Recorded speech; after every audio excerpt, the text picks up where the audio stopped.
Şu an tarafı bir tarafı var yerler. Adamlar müzik oluyorlar. Evet yani bu tarafa da yetişmez. İnikârımlar, bu beğendim. Cemiyet yıkan çok.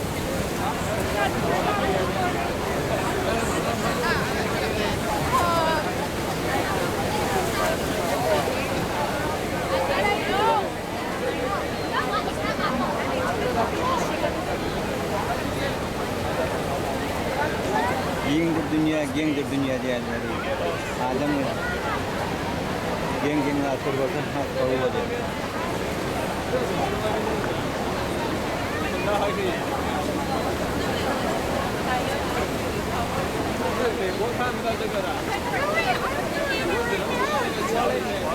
Dünyada en seviyeli kavgatlar, kavgatlar ve adam hat orta her yurt mükemmel hat kavgalar.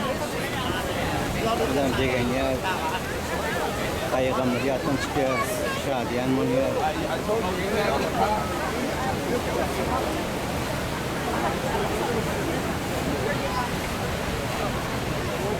Su yakının altında.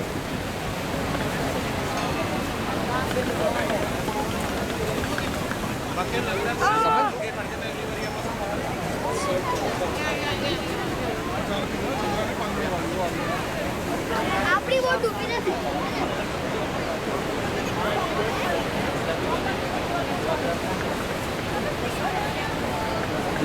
Katlar, parafot, aşağı katlar var, katlar var. Dıştaki uçurum.